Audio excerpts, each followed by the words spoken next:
अवधूत चिंतन श्री गुरुदेव दत्त श्री स्वामी समर्थ. मी शीतल तुमच्या सगळ्यांचं चॅनलमध्ये स्वागत करते. नॅचरली सुरुवात करते. म्हणजे आपण सर्वजण रोज पूजा पाठ करतो, तप साधना नामस्मरण पारायण विविध धार्मिक पूजा विधी सर्व काही करतो, मन लावून श्रद्धेने करत असतो. का? कारण की आपली कुठेतरी काहीतरी मनामध्ये एक छोटीशी इच्छा असते, काहीतरी आपल्याला हवं असतं, त्यासाठी आपण त्या सर्व काही गोष्टी करत असतो. संकल्पयुक्त असेल किंवा विना संकल्प असेल, पण आपण ते करत असतो. पण आपणास माहितीये का की हे सर्व करून सुद्धा आपल्या आयुष्यामध्ये आपल्याला पाहिजे तसं यश, पैसा, सुख, समृद्धी, ऐश्वर्य, प्रतिष्ठा, सगळ्यात महत्वाचं मनाला शांतता लाभत नाही. हे खूप लोकांच्या बाबतीत घडतं की सगळं काही धार्मिक विधी करतात, पण तरी सुद्धा त्यांच्या आयुष्यामध्ये या सर्व गोष्टी त्यांना मिळत नाही. खूप प्रयत्न करतात, खूप काही कष्ट करतात, प्रामाणिक आहेत, सगळं काही आहेत, तरी सुद्धा त्यांच्या आयुष्यामध्ये यश, पैसा, सुख, समृद्धी, प्रतिष्ठा, मनाला शांतता ही लाभत नाही. या मागचं खरं कारण काय आहे तुम्हाला माहित आहे का? तर हो, याबद्दलच तुम्हाला संपूर्ण माहिती आजच्या व्हिडिओमध्ये देणार आहे की आपल्याला असं कुठल्या पद्धतीने उपासना केली पाहिजे. मग तुम्ही कुठल्याही इष्टदेवताला मानत असाल, कुठल्याही गुरूंना तुम्ही मानत असाल, किंवा श्री स्वामी समर्थ महाराज असेल, साईबाबा असतील, गजानन महाराज असतील, कोणी असेल तुमच्या आयुष्यामध्ये ज्यांना तुम्ही गुरु केला आहे, किंवा कुठल्याही इष्टदेवतांची तुम्ही सेवा करत असाल, पण त्या देवतेची उपासना किंवा सेवा करत असताना, नामस्मरण करत असताना, किंवा कुठल्याही संकल्पयुक्त त्यांचं पारायण करत असताना त्याची योग्य पद्धत काय आहे आणि कशा प्रकारे तो संकल्प केला पाहिजे, तशा प्रकारे आपण आपल्या इष्टदेवतांकडे मागितलं पाहिजे जे आपल्याला हवं आहे, त्याबद्दल संपूर्ण माहिती मला आजचे व्हिडिओ देणार आहे. नक्कीच व्हिडिओ पूर्ण बघा, स्किप न करता बघा. अतिशय महत्वपूर्ण माहिती मला आजचे व्हिडिओ देणार आहे, खूप महत्वपूर्ण आहे. आणि व्हिडिओ जर शेवटपर्यंत पूर्ण पाहिला तर नक्कीच प्रश्न उद्भवणार नाही, शंका निर्माण होणार नाही. आणि हो, आपल्या चॅनलवरती नवीन असाल तर नक्की चॅनल सबस्क्राईब करायला विसरू नका, आणि जे बेल आयकॉन आहे त्याला क्लिक करा, जेणेकरून आपले नवनवीन जे व्हिडिओ आहे ते तुमच्यापर्यंत सगळ्यात आधी पोहोचतील. तर चला आपण सुरुवात करूया आपला जे काही मेन मुद्दा आहे आपल्या व्हिडिओचा. तर मंडळींनो, तुम्हाला सांगितल्याप्रमाणे आपण रोजच्या दिनचर्येमध्ये किंवा जेव्हा आपल्याला काहीतरी हवं असतं आयुष्यामध्ये, आता मला एक सांगा, पैसा असेल, प्रतिष्ठा असेल, सुख समृद्धी असेल, ऐश्वर्य असेल, हे कोणाला नको आहे? माझ्यापासून तुमच्यापर्यंत प्रत्येक व्यक्तीला त्याच्या आयुष्यामध्ये या गोष्टी हव्या आहेत. आज प्रत्येक व्यक्ती जी धावपळ करते आहे, कष्ट करते आहे, प्रामाणिक मेहनत घेते आहे त्याच्या क्षेत्रामध्ये, उद्योगधंदा, व्यवसाय जे काही असेल, त्या सगळ्या गोष्टीमध्ये एक गोष्ट सगळ्यात पहिल्यात महत्वाची, ती म्हणजे काय? लक्ष्मी प्राप्ती होणे. म्हणजेच काय? पैसा आपला मुबलक प्रमाणात मिळणे असेल, समाजामध्ये प्रतिष्ठा मिळणे असेल, घरामध्ये आपल्या जे काही लक्ष्मी येते आहे, पैसा येतो आहे, सोनं चांदी, धन धान्य, ऐश्वर्य जे काही घरात येत आहे ते घरात टिकून राहावं आणि त्याच्यामध्ये बरकत व्हावी असं प्रत्येकाला वाटत असतं. घरामध्ये सुख समृद्धी नांदावी, शांतता नांदावी, सर्व घरामध्ये एकोपा नांदावा, उत्तम आरोग्य लाभावं, हे प्रत्येकाला हवं असं. या सर्व प्राथमिक गोष्टी आहेत जे प्रत्येकाला हव्या आहेत त्याच्या आयुष्यामध्ये. आता मला सांगा, या सर्व गोष्टी हव्या असताना आपण फक्त प्रामाणिक मेहनत कष्ट करूनच चालणार आहे का? तर नाही. त्या प्रामाणिक मेहनतीला, कष्टाला सुद्धा आपल्याला अध्यात्माची जोड द्यावीच लागते. नशिबाची साथ ही फक्त अध्यात्मानेच प्राप्त होत असते. म्हणून सांगते आहे, तुम्ही मोठे मोठे लोक बघितले असाल बघा, जे मोठे मोठे उद्योगपती आहेत ते सगळ्यात, ते जेवढं कमवतात तेवढंच त्यांचं दान धर्म असतं, तेवढं त्यांचं अध्यात्म देखील आहे मोठ्या प्रमाणात. तर म्हणूनच सांगते की जर आपण मेहनत कष्टच फक्त धावपळच करत राहणार आणि अध्यात्म नाही, कधी देवधर्म नाही, कधी देवाला हात जोड नमस्कार नाही, ह्या जर गोष्टी तुमच्या आयुष्यात असेल तर तुम्ही आयुष्यभर फक्त मेहनत आणि धावपळच करत राहणार आहेत. तुमच्या आयुष्यात या सर्व गोष्टी ज्या तुम्हाला हवी आहेत, ज्याच्या मागे तुम्ही पळत आहात, ते तुम्हाला कधीच मिळणार नाही. आणि मला एकच गोष्ट कळते की पैसा असेल, सुख समृद्धी, ऐश्वर्य, याच्या मागे पळू नका. तर या गोष्टी आपल्याकडे स्वतःहून आकर्षित कशा होतील याच्याकडे लक्ष द्या, आणि त्याच पद्धतीने आपण आपली उपासना सेवा केली पाहिजे की जेणेकरून आपल्याला ज्या गोष्टी हव्या आहेत त्या सर्व काही आपल्याकडे स्वतःहून आकर्षित होतील, आपल्या मागे मागे येतील. हो, हीच तुम्हाला ट्रिक सांगणार आहे आजच्या व्हिडिओमध्ये की कुठलीही सेवा उपासना करताना, किंवा कुठलंही संकल्पयुक्त पारायण असेल, किंवा कुठलीही विना संकल्प असेल. आता विना संकल्प पारायण किंवा सेवा जर आपण करत असू, किंवा नित्य सेवा रोजची असेल स्वामींची, किंवा नामस्मरण असेल, ते करण्याच्या अगोदर सुद्धा फक्त 2 मिनिटं डोळे बंद करून आपल्या स्वामींना प्रार्थना करायची आहे, ते सुद्धा तुम्हाला सांगणार आहे. तुम्हाला सांगितल्याप्रमाणे पैसा असेल किंवा कुठलीही गोष्ट असेल, त्याच्या मागे मागे कधीच पळायचं नाही. तुम्ही जेवढं त्याच्या मागे पळताल ती अजून जास्त पुढे जाते. त्याच्यामुळे आपल्याला काय करायचं आहे? आपल्याला फक्त आपली सेवा, आपले प्रामाणिक प्रयत्न, कष्ट हे चालू ठेवायचे आहेत, आणि त्यात खंड पडू द्यायचा नाही आहे. आणि एकच सांगते की आपलं जे माइंडसेट आहे, आपलं जे विचार आहेत, ते फक्त पॉझिटिव्ह पाहिजे आहेत बस. आपल्या स्वतःबद्दल, आपल्या घराबद्दल, आपल्या घरातल्या व्यक्तींबद्दल, आपल्या कामाबद्दल, आपले मेहनत कष्ट जे आपण करतो आहे त्याच्यामध्ये सुद्धा आपण आनंद मानला पाहिजे. आणि आपल्याला जे काही हवं आहे आयुष्यामध्ये, आपल्याला जे यश मिळवायचं आहे, तिथपर्यंत पोहोचण्यासाठी आपण जो काही प्रवास करतो आहे, हा जो काही प्रवास आहे, जी मेहनत कष्ट धावपळ करतो आहे, त्या सगळ्या गोष्टीमध्ये आनंद शोधला पाहिजे. करायचे म्हणून करतो आहे, मन मारून करतो आहे, तर खरं सांगते ज्या गोष्टी तुम्ही विचार करताल तेच तुमच्याकडे आकर्षित होतं, हे तुम्हाला माहिती असेल. हा लॉ ऑफ अट्रॅक्शनचाच एक रूल आहे. आपण जे विचार करू तेच आपल्याकडे येत राहतं.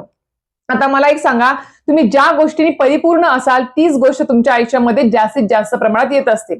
आता मला एक सांगा, ज्यावेळेस तुम्ही तुम्ही एखादा टॉपिक सर्च करता युट्यूब वरती, त्यावेळेस तुम्ही काय करता, युट्यूब वरती तो विषय टाकता की समजा तर तुम्हाला लक्ष्मी प्राप्तीची सेवा पाहिजे, त्यावेळेस तुम्ही सगळ्यात पहिला व्हिडिओ जो असतो स्क्रीनवरती, तो व्हिडिओ तुम्ही क्लिक करता. ज्याला जास्त व्ह्यूज आहेत त्याला तुम्ही क्लिक करता. सोबतच आता तुम्ही समजा तुम्हाला कुठेतरी प्रवासामध्ये कुठेतरी थांबून तुम्हाला भूक लागली आहे, काहीतरी खायचं आहे, तर मग तुम्ही काय करता, आधी बघता की हॉटेलच्या बाहेर गर्दी कुठे आहे, कुठे जास्त म्हणजे व्हेरायटी आहे किंवा चांगली आहे किंवा गर्दी जास्त मोठ्या प्रमाणात दिसते, गाड्या किती जास्त मोठ्या प्रमाणात आहेत ते तुम्ही सगळ्यात आधी बघता. त्याच पद्धतीने आणि तुम्ही तिथेच जेवायला जाता. मग काय होतं, जिथे ऑलरेडी सगळं काही भरलेलं आहे तिथेच भरल्या जातं आणि जिथे ऑलरेडी रिकाम आहे तिथे रिकामच राहतं. आता तुम्ही तरी सांगा की रिकामा हॉटेल आहे, कोणी सुद्धा गिराईक, मी काय विचार करतात, अरे इथे कोणीच नाही आहे, आपण कसं जायचं. मग तुम्ही तिथे जात नाही, जिथे ऑलरेडी गिराईक भरपूर प्रमाणात आहेत, मोठ्या मोठ्या रांगा आहेत, तिथेच तुम्ही जाता.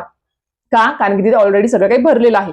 म्हणून तुमचे विचार पॉझिटिव्ह पाहिजे, तुम्ही सकारात्मक विचाराने परिपूर्ण पाहिजेत. आणि तुम्ही जर सकारात्मक विचाराने परिपूर्ण असाल की माझ्या बाबतीत सगळं चांगलंच घडणार आहे, चांगलंच होणार आहे, तर सगळं काही जे ब्रह्मांड आहे, जे काही आपले स्वामी समर्थ महाराज आहेत, जे आपले इष्टदेवत आहेत, आपले पितर, आपले कुलदेवी आहेत, ते सगळं काही आपल्याला तेच देत असतात. एवढं लक्षात ठेवा. आणि तुम्ही म्हणताल की नाही माझ्या आयुष्यामध्ये खूप कमी आहे, माझ्या आयुष्यात हे नाही आहे, ते नाही आहे, सगळं काही आपल्या आयुष्यामध्ये असतं, फक्त आपला बघण्याचा दृष्टिकोन हा पॉझिटिव्ह पाहिजे असतो.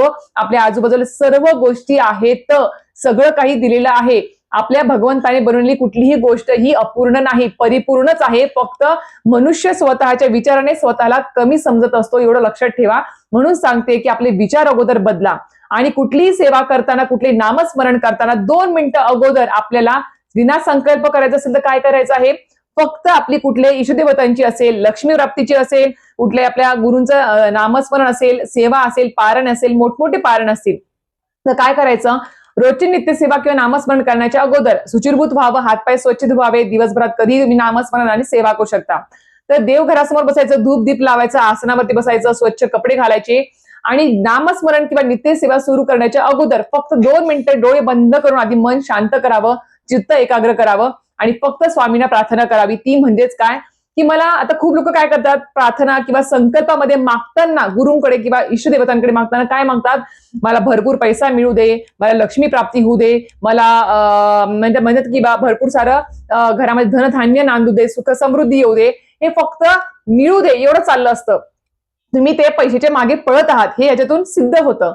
पण आपल्या भगवंताकडे किंवा गुरूंकडे कधी इष्टदेवतांकडे मागताना कसं मागायचंय किंवा प्रार्थना कशी करायची आहे, तर फक्त एकच मागायचं किंवा स्वामी समर्थ महाराज किंवा कुठलीही इष्टदेवतांचं नाव असेल किंवा मी जे काही माझ्या व्यवसायामध्ये, उद्योगधंद्यामध्ये, माझ्या नोकरीमध्ये, माझ्या काम जे काही मी करतो आहे त्यामध्ये मी जे काही कष्ट करतो आहे, जे काही मेहनत घेतो आहे, हे सर्व काही प्रामाणिकपणे करतो आहे.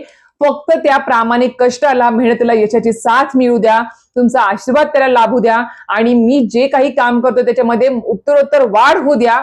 आणि आता समजा तुमचा व्यवसाय उद्योगधंदा आहे, तुम्ही काय मागायला पाहिजे की माझ्या व्यवसाय उद्योगधंद्यामध्ये जास्तीत जास्त मोठ्या प्रमाणात मला ऑर्डर मिळू देत, जास्त मोठ्या प्रमाणात गिराईक येऊ देत, अशा पद्धतीने मागायचं आहे. पैसा कधीच मागायचा नाही, संपत्ती कधीच मागायची नाही. मागताना फक्त एकच मागायचं की तुम्ही जे काम करत आहात ते काम वाढू दे, त्या कामामध्ये बरकत होऊ दे, त्या कामामध्ये मोठमोठे गिराईक मला मिळू देत, भरपूर गिराईक होऊ देत, मला जास्त ऑर्डर्स मिळू देत, अशा प्रकारे. किंवा माझं नोकरी असेल तर नोकरीमध्ये सुद्धा माझं काम खूप चांगल्या पद्धतीने होऊ दे, जेणेकरून काय होईल, आपण जे मेहनत कष्ट करतो आहे त्याला यशाची साथ मिळू दे, असंच मागायचं असतं.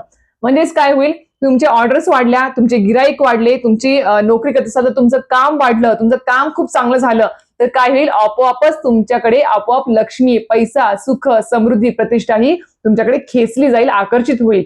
म्हणून कधीही भगवंताकडे मागताना फक्त एकच मागायचं की मी जे काही मेहनत कष्ट करतोय, विद्यार्थी दशेतील विद्यार्थी जरी असतील तरी सुद्धा हेच म्हणायचं की स्वामी समर्थ महाराज, मी माझ्या अभ्यासामध्ये योग्य त्या पद्धतीने सगळं मेहनत करतो आहे, कष्ट घेतो आहे, मनापासून एकाग्रतेने अभ्यास करतो आहे, फक्त त्या मेहनतीचं यशाचं चीज होऊ द्या, तुमचा आशीर्वाद त्याला लाभू द्या आणि माझ्या त्याला यश मला मिळू द्या, माझ्या मेहनतीच्या कष्टाला. तर हे जरी मागले तरी तुम्हाला ते सगळं काही प्राप्त होतं. त्यामुळे सगळ्या गोष्टी येतात. तुम्ही जर फक्त पैसाच मागत आहात, मला एवढे पर्सेंटेजच मागत आहात, असं करून जमलं होणार आहे का? तर नाही.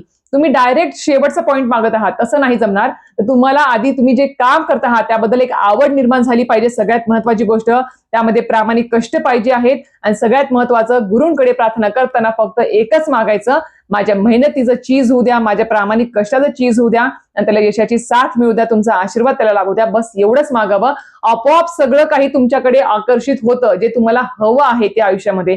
एवढंच मी सांगेल. आता लक्ष्मी प्राप्तीची कुठलीही उपासना तुम्ही करत आहात समजा, त्यातल्या त्यात मी एकच सांगेन तुम्हाला, सगळ्यात प्रभावी सेवा ती आहे, ती म्हणजेच काय, माता लक्ष्मीची. ती म्हणजेच काय, एकतर महालक्ष्मी अष्टकम स्तोत्रम आहे, सोबत श्री सुक्तमचं पठण आहे. जास्तीत जास्त वेळेस रोजच्या जर तुम्ही प्रत्येक शुक्रवारी महालक्ष्मीच्या मंदिरामध्ये बसून जर तुम्ही किंवा घरामध्ये बसून 108 वेळेस जर श्री सुक्तमचं पठण केलं तर अतिशय उत्तम. जसजसा तुमचा हा संकल्प किंवा तुमची ही सेवा वाढत जाईल तसतसं तुमच्या आयुष्यामध्ये सर्व चांगल्याच गोष्टी घडत जाणार आहे. माता लक्ष्मी सेवा करत असताना सुद्धा हीच प्रार्थना करा की माता लक्ष्मी, माझ्या मेहनतीचं कशाचं चीज होऊ दे, मला भरभरून ऑर्डर्स मिळू देत, जे काही व्यवसाय असेल, उद्योगधंदा असेल, भरपूर कस्टमर मिळू देत, भरपूर मला काम मिळू देत, जेणे काम जास्त मिळालं की आपोआपच तुम्हाला, कारण की आयतं कोणाला मिळत नाही, विनाकारण कोणाला रिकामं कोणी काही देत नाही, एवढं लक्षात ठेवा. जर तुम्ही मेहनत कष्ट केली तर आपोआप सगळं काही तुमच्याकडे येणार आहे, हे शाश्वत सत्य आहे. मग तुम्हाला सांगितल्याप्रमाणे कुंकुमार्चनची सेवा आहे, महालक्ष्मी अष्टकमची सेवा आहे, रोज 11 वेळेस पठण करणे किंवा शुक्रवारी तरी का होईना पठण करणे.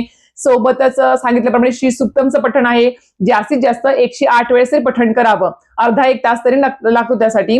सोबत आपल्याला प्रत्येक महिन्याच्या पौर्णिमेला सत्यनारायण पूजन करणे आहे, कुलदेवी कुलदेवतेचा कुळाचार करणे आहे. हे सर्व गोष्टी मनापासून श्रद्धेने करत चला आणि नित्य सेवा रोज करावी, खंड न पडता करावी. पितरांची सेवा सुद्धा आपल्याकडून घडली पाहिजे.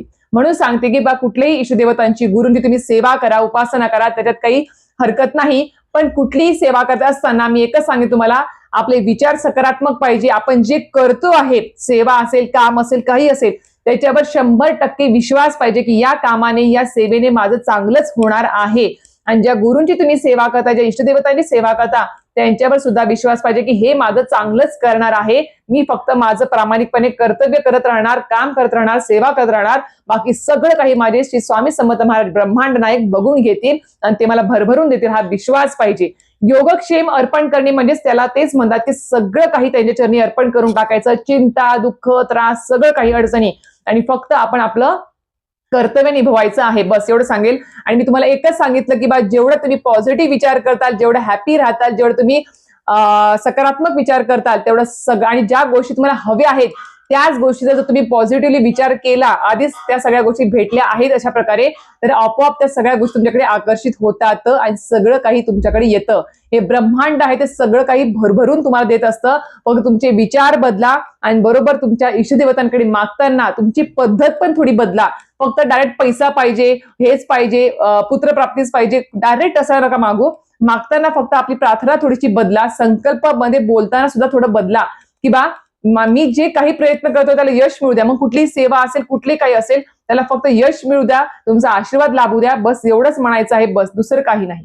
तर अशा प्रकारे तुम्हाला कळालं असेल आजच्या व्हिडिओमध्ये की बा, पैसा, सुख, समृद्धी, यश, प्रतिष्ठा जर तुम्हाला आपोआप तुमच्या मागोमाग खेचली जावी असं वाटत असेल तर तुमची प्रार्थना बदलायची आहे, तुमचे विचार बदलायचे आहेत, तुमची दिनचर्या सुद्धा बदलायची आहे. दिनचर्येमध्ये सुद्धा पण मी एकच सांगेन तुम्हाला, सकाळी लवकर उठावं, जास्त वेळ झोपू नये, आळस करू नये, जेणेकरून आपला दिवस पण आळसामध्ये जातो. लवकर उठावं, सुचिरभूत व्हावं, थोडंसं वाटलं वाकिंग करून यावी, थोडंसं सकाळी सकाळी चांगली हवा असते, थंडगार हवा असते, वॉकिंग करून यावी 5-10 मिनिटं. आला की थोडाफार योगा करावा, जमत असेल तर सूर्यनमस्कार असेल, ध्यान असेल, ते सर्व काही आपल्या आयुष्यामध्ये खूप गरजेचं आहे, ते करावं. योग्य ते आहार घ्यावे, सात्विक आहार घ्या, सगळं काही व्यवस्थित करा, स्वामींच्या सानिध्यामध्ये राहा आणि आपले जे काही काम करतोय ते प्रामाणिकपणे करा, प्रयत्न, कष्ट व्यवस्थितपणे चालू ठेवा. सगळं काही तुमच्या मनासारखं होणार आहे. फक्त सांगेल की आपली दिनचर्या व्यवस्थित ठेवा, रुटीन चांगलं ठेवा, चांगले पुस्तकं वाचा, चांगले गोष्टी ऐका आणि आपलं नॉलेज वाढवा, एवढंच मी सांगेल. आणि आजचा व्हिडिओ तेच थांबवते. नक्कीच खूप लोकांना या व्हिडिओची मदत होईल असं मला तरी वाटतं. नक्कीच जास्त शेअर करा व्हिडिओ आणि आवडला असेल तर लाईक करायला देखील विसरू नका. व्हिडिओ तेच थांबवते. श्री स्वामी समर्थ.